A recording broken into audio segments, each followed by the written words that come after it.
Il était 3 heures du matin lorsque le téléphone d'Ibrahim Traoré sonna.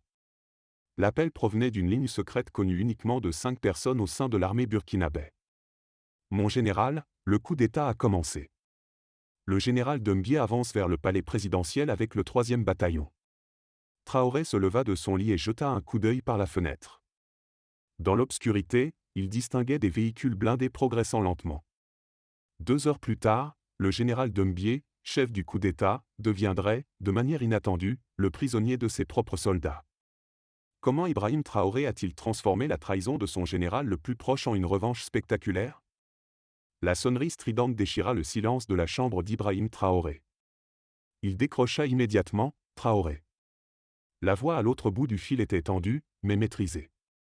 Mon général, ici le major Sankara. Notre système de surveillance a détecté des mouvements inhabituels au camp Connor. Le général Doumbia a mobilisé le 3e bataillon sans autorisation. Il se dirige vers le palais présidentiel. Traoré se leva et s'approcha de la fenêtre. Au loin, il apercevait les contours flous de véhicules blindés avançant sur l'avenue principale, leurs phares délibérément atténués. À quelle distance, demanda-t-il, son esprit déjà en train d'évaluer les options. Environ 15 minutes du périmètre extérieur, mon général. La garde présidentielle est en alerte, mais... La voix hésita. Mais Doumbia a probablement des loyalistes parmi eux, compléta Traoré. Et les autres bataillons? Silencieux, mon général. Aucune réponse aux communications. L'implication était claire, soit ils participaient au coup d'État, soit ils avaient été neutralisés. Traoré ferma brièvement les yeux, assimilant la réalité. Le général Maurice Doumbia, son commandant militaire le plus fiable, son ami depuis leurs années à l'académie militaire, l'homme qu'il avait personnellement nommé chef d'état-major de la défense, tentait de le renverser. Mettez en œuvre le protocole Oméga, ordonna Traoré, faisant référence à un plan d'urgence conçu précisément pour ce scénario et connu uniquement de son cercle le plus proche. Rendez-vous au point désigné dans 10 minutes. En s'habillant rapidement avec des vêtements civils discrets, Traoré repensa à une conversation survenue 3 jours plus tôt. Lors d'une réunion avec son chef du renseignement, le colonel Ouedraogo, ce dernier avait posé un dossier sur son bureau avec une réticence évidente. « Mon général, nous avons intercepté des communications que vous devez voir. » Le dossier contenait des transcriptions d'appels entre le général Doumbia et des agents connus des services de renseignement français, discutant d'un changement de régime et d'arrangements économiques post-transition. Quelle est la fiabilité de ces informations? Avait demandé Traoré. La réponse de Ouedraogo était sombre, confirmée par plusieurs sources. Mon général, les Français lui offrent la présidence avec leur soutien total. En échange, il a accepté de revenir sur vos politiques concernant les bases militaires étrangères et les concessions minières. Le colonel avait marqué une pause avant d'ajouter « Ils agiront dans 3 jours ». À présent, alors qu'il rassemblait un téléphone satellite sécurisé, une clé USB cryptée et un pistolet de petit calibre, Traoré réfléchissait à la décision qu'il avait prise à ce moment-là. Plutôt que d'arrêter immédiatement Doumbia pour trahison, il avait choisi d'attendre, d'observer, de laisser la trahison se dévoiler juste assez pour identifier tous les complices. C'était un risque calculé, qui le mettait désormais en danger physique alors que les véhicules blindés approchaient de sa résidence. Se déplaçant rapidement par un passage secret reliant les quartiers présidentiels à une zone de service, Traoré émergea dans la nuit silencieuse. Une berline discrète aux vitres teintées l'attendait, moteur en marche. Le major Sankara, au volant, sembla soulagé lorsque Traoré s'installa sur le siège passager. Sans un mot, ils démarrèrent, évitant soigneusement le convoi militaire en approche. Point sur la situation, exigea Traoré tandis qu'il naviguait dans les rues sombres d'Ouagadougou. Le général Doumbia dirige personnellement l'opération, rapporta Sankara. Il a mobilisé environ 200 soldats, principalement du 3e bataillon. Ils ont sécurisé la radio nationale et positionné des unités autour des principaux bâtiments gouvernementaux. Nos contre-mesures sont en cours, mon général. Le colonel Ouedraogo a activé le réseau dormant.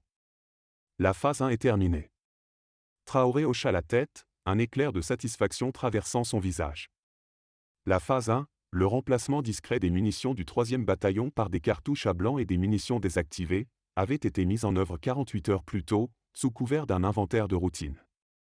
Les troupes avancées disposaient juste assez de munitions réelles pour rendre leur tentative de coup d'État crédible, mais pas assez pour soutenir un conflit prolongé. La berline s'arrêta dans un garage souterrain sous un immeuble de bureaux anodin à la périphérie de la ville.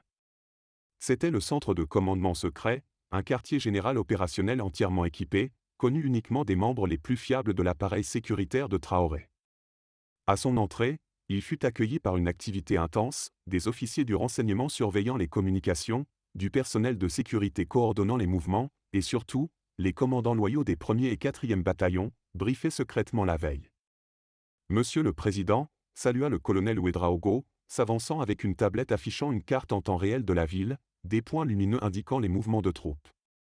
Le général Doumbia vient d'entrer dans l'enceinte du palais. Il découvrira votre absence d'un moment à l'autre. Traoré prit la tablette, étudiant la situation tactique. Et nos amis français, ont-ils montré leur jeu? L'expression de Ouedraogo se durcit. Oui, mon général. Nous avons détecté une activité inhabituelle à leur ambassade. Communications sécurisées multiples et un jet privé qui a atterri à l'aérodrome militaire il y a 1 heure. Pile à l'heure, murmura Traoré. Il s'adressa aux officiers réunis, « Messieurs, ce qui se passe ce soir n'est pas un simple coup d'État militaire. C'est une tentative d'intérêt étranger de reprendre le contrôle des ressources et du destin de notre nation. Le général Doumbia n'agit pas seul. Il agit comme un agent pour ceux qui n'ont jamais accepté notre indépendance. » La pièce était silencieuse, les visages empreints de détermination. Nous ne vaincrons pas seulement ce coup d'État, nous exposerons ces architectes aux yeux de notre peuple. Au palais présidentiel, le général Maurice Doumbia traversait l'entrée principale avec assurance, flanqué de soldats lourdement armés. La garde présidentielle n'avait offert qu'une résistance minimale. Certains s'étaient joints à ses forces, d'autres s'étaient simplement évanouis, avertis par des murmures de ceux qui se préparaient. Sécurisez le 2e étage, ordonna-t-il à un lieutenant. Trouvez Traoré et amenez-le-moi vivant. Le coup d'État nécessitait une légitimité. Une démission publique de Traoré, idéalement diffusée en direct, faciliterait la transition. Son talkie-walkie grésilla. Général, le président n'est pas dans la résidence. Aucune trace de lui dans l'enceinte. Doumbia fronça les sourcils. C'était inattendu, mais pas catastrophique. Élargissez le périmètre de recherche et préparez l'équipement de diffusion. Nous avançons quoi qu'il arrive. Il s'assit au bureau de Traoré, ouvrant son ordinateur portable pour relire la déclaration qu'il prononcerait bientôt à la nation, annonçant l'intervention nécessaire des forces armées pour rétablir l'ordre constitutionnel. À l'aube, les habitants d'Ouagadougou se réveillèrent dans un silence inhabituel. L'agitation matinale habituelle était atténuée, les rues plus vides que d'ordinaire. Des checkpoints tenus par des soldats du 3e bataillon avaient été établis aux intersections principales, et un véhicule militaire était stationné devant la radio nationale. À 6 heures du matin, la programmation régulière fut interrompue pour une annonce, « Voici un message du Comité national pour le salut. » L'armée a pris le contrôle temporaire pour répondre aux actions anticonstitutionnelles de l'ancien gouvernement. Les citoyens sont priés de rester calmes et de rester chez eux. Au centre de commandement secret, Traoré et ses officiers loyaux écoutaient la diffusion. Ils agissent plus vite que prévu, nota le colonel Ouedraogo. Doumbia doit subir la pression de ses soutiens français. Traoré consulta sa montre. Le dossier de preuve est-il prêt? Ouedraogo hocha la tête, lui tendant une clé USB. Tout est là, les communications interceptées, les virements bancaires vers des comptes offshore, la chronologie complète des réunions entre Doumbia et les agents du renseignement français. Distribuez-le comme prévu, ordonna Traoré. Chaque média, chaque plateforme de réseaux sociaux, chaque leader communautaire. Notre peuple doit voir qui est vraiment derrière cette tentative de coup d'État. Il se tourna vers les commandants des 1er et 4e bataillons. Colonel Zongo, colonel Caboret, vos unités sont-elles en position? Les 2 officiers confirmèrent d'un hochement de tête. Rappelez-vous, insista Traoré, un minimum de force. Nous voulons des arrestations, pas des martyrs. À travers la ville, une contre-opération extraordinaire se déroulait. Contrairement aux réponses traditionnelles au coup d'État militaire, qui impliquent généralement une capitulation ou une confrontation directe, la stratégie de Traoré était plus sophistiquée. Alors que les soldats du 3e bataillon tenaient leur checkpoint, ils ignoraient que leur communication avait été compromise, leurs munitions stratégiquement réduites, et surtout, leurs flancs exposés à des unités loyales qui les avaient discrètement encerclés.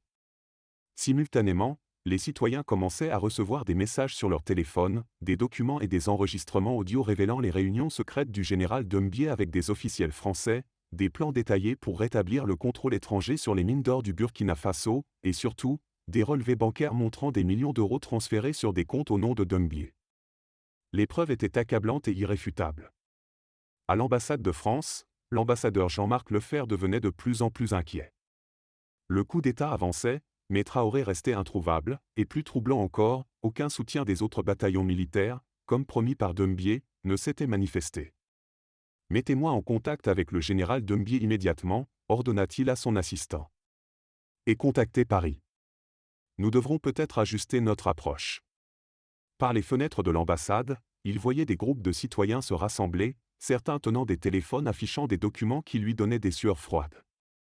Au palais présidentiel, le général Doumbia faisait face à une crise en cascade. Ses tentatives de contacter l'ambassade de France restaient sans réponse.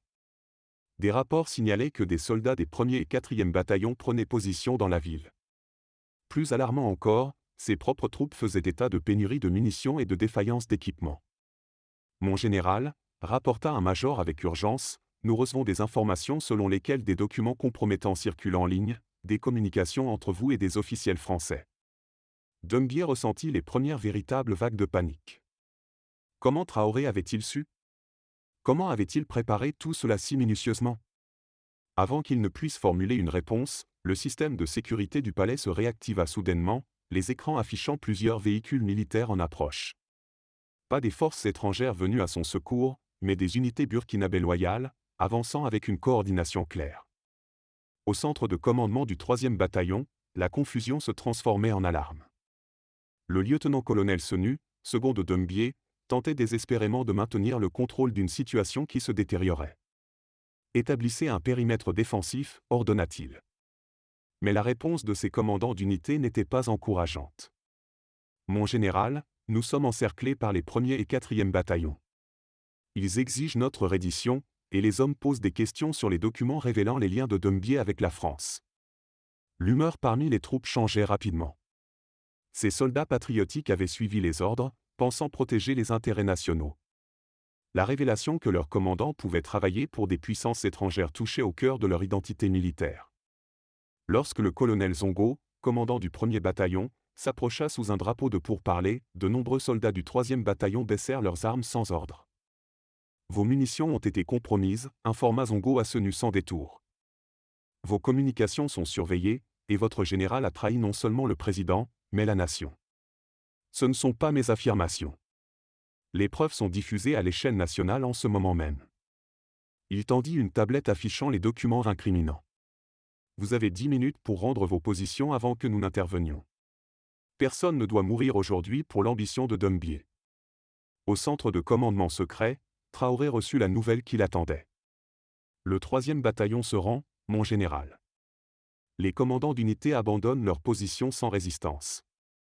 Le colonel Ouedraogo ne put dissimuler une note d'admiration dans sa voix.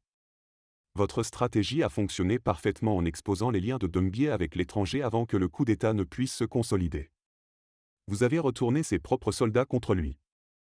Traoré hocha la tête, mais son expression resta solennelle. Et Doumbia lui-même? Toujours au palais, mon général, entouré de sa garde personnelle. Il demande des conditions.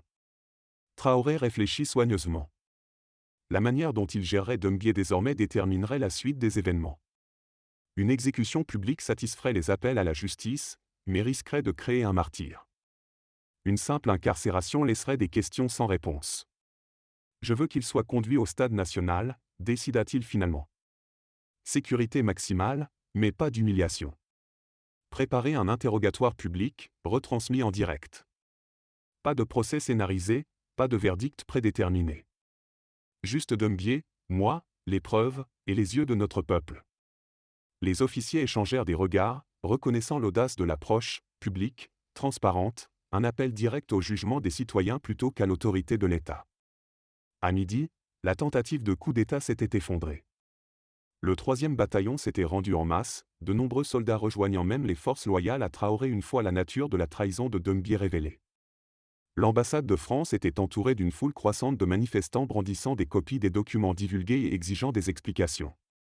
L'ambassadeur Lefebvre s'était retranché dans sa salle de communication sécurisée, tentant désespérément de contacter Paris pour obtenir des instructions face à ce désastre diplomatique sans précédent.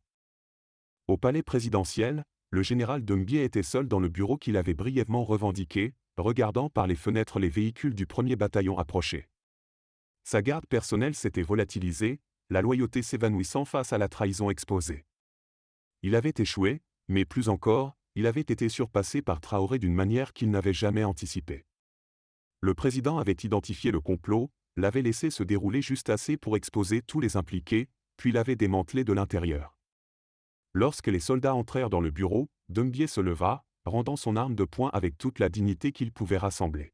« Général Maurice Doumbia, vous êtes en état d'arrestation pour trahison contre la République du Burkina Faso », annonça formellement le colonel Zongo. Doumbia ne résista pas alors qu'on l'escortait dehors, son esprit déjà tourné vers le reckoning public à venir. 4 heures plus tard, Ibrahim Traoré se tenait au centre du stade national, rempli à pleine capacité par des citoyens venus en masse après avoir entendu parler de l'événement sans précédent qui allait se dérouler.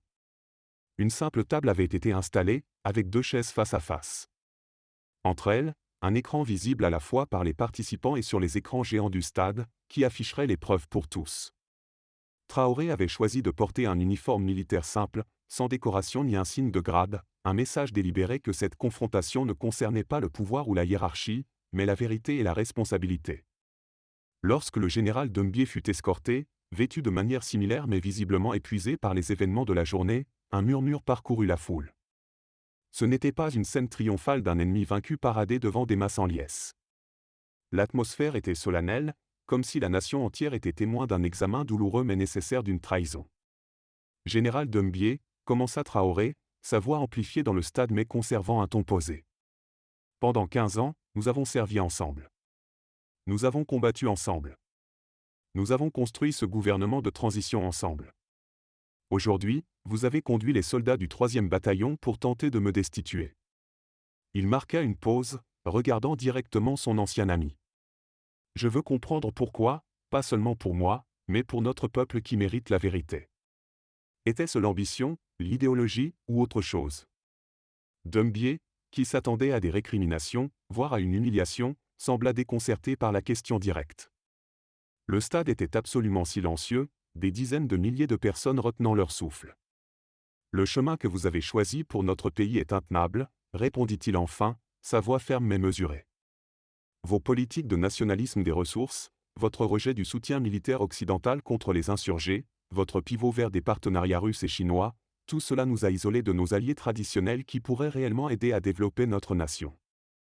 Traoré hocha la tête, écoutant sans interrompre. Lorsque Doumbia eut fini, il demanda simplement, « Et ces préoccupations vous ont conduit à collaborer avec les services de renseignement français pour renverser le gouvernement ?» Il fit un geste vers l'écran, qui commença à afficher les communications interceptées, des courriels, des transcriptions d'appels téléphoniques, des photos de réunions clandestines. « Ce ne sont pas des fabrications, Maurice. Ce sont vos mots, vos réunions, vos accords. » Les preuves étaient accablantes. Doumbia discutant des arrangements économiques post-coup avec des officiels français, négociant le rétablissement des concessions minières annulées par le gouvernement de Traoré, et même les déploiements spécifiques du 3e bataillon survenus ce matin-là. Les plus accablants étaient les relevés bancaires montrant des paiements de plus de 3 millions d'euros sur des comptes contrôlés par Doumbia. À mesure que les preuves s'accumulaient à l'écran, la contenance de Doumbia commença à s'effriter. Les justifications qu'il s'était construites, selon lesquelles il agissait pour le bien à long terme du pays, que le pragmatisme exigeait des choix difficiles, semblaient creuses face à la réalité documentée de l'enrichissement personnel et de la direction étrangère. La foule restait silencieuse, mais leur jugement était palpable dans l'air. « J'ai une question que je crois que nos citoyens méritent de voir répondre, » dit enfin Traoré. « À quel moment avez-vous décidé que la souveraineté de notre nation était négociable? Que nos ressources appartenaient plus justement à des intérêts étrangers qu'à notre propre peuple? Que les décisions sur l'avenir du Burkina Faso devaient être prises à Paris plutôt qu'à Ouagadougou? » La question plana, non accusatrice, mais cherchant sincèrement à comprendre une trahison fondamentale. Doumbia releva les yeux, croisant le regard de Traoré pour la première fois. « Vous faites paraître cela simple, » dit-il, une note de colère perçant enfin. « Mais gouverner n'est pas une question de postures idéalistes. C'est une question de survie. L'Occident contrôle le système financier international, l'appareil sécuritaire, les financements au développement. Défiez-les, et ils s'assureront de votre échec par des sanctions, par le terrorisme qu'ils omettent commodément de combattre, par l'isolement économique. Alors, vous avez choisi de capituler plutôt que de lutter, observa Traoré calmement. Vous avez décidé que le coût de la véritable indépendance était trop élevé. Il se leva, s'adressant désormais non seulement à Doumbia, mais à tout le stade, à toute la nation. C'est le choix auquel nous sommes confrontés en tant que peuple. La voie facile de la dépendance continue, où nos ressources enrichissent d'autres pendant que nous recevons juste assez pour éviter l'effondrement, ou la voie plus difficile de la véritable autodétermination, où nous endurons des défis maintenant pour construire une prospérité authentique pour les générations futures. Il se tourna vers Doumbia. Ce que vous n'avez jamais compris, Maurice, c'est que ce n'est pas ma politique ou mon idéologie. C'est la volonté exprimée de nos citoyens qui ont assez souffert sous un contrôle externe déguisé en partenariat. La foule commença à s'agiter, non pas avec colère, mais avec une énergie croissante d'affirmation. Le peuple du Burkina Faso ne veut pas d'un président qui gère simplement les intérêts étrangers. Ils veulent un leadership qui défend leurs droits de naissance, la richesse sous leur sol, le droit de choisir leurs propres alliances, la dignité d'une véritable indépendance. Dans les jours qui suivirent, les répercussions internationales furent significatives. Le gouvernement français, confronté à des preuves irréfutables de l'implication de ses services de renseignement dans une tentative de coup d'État, publia une déclaration prudente exprimant des regrets pour des « activités non autorisées par certains éléments au sein de notre mission diplomatique ». Plus significatif encore, d'autres nations d'Afrique de l'Ouest prirent note. Les dirigeants du Mali, du Niger et du Tchad commencèrent à réexaminer leurs propres arrangements sécuritaires, en particulier la présence de conseillers militaires étrangers ayant un accès inhabituel aux structures de commandement. Un mois après l'échec du coup d'État, Traoré s'adressa aux cadets de l'académie militaire. La véritable loyauté n'est pas envers les individus, pas envers moi en tant que président, pas envers un général ou un officier. La véritable loyauté est envers le peuple du Burkina Faso et son droit de déterminer son propre destin. La plus grande menace à notre indépendance n'est pas externe. C'est la tentation de croire que nous ne pouvons pas tenir seuls. Que nous devons céder notre souveraineté, morceau par morceau, pour la protection ou le développement. Aujourd'hui, je vous demande de rejeter ce mensonge.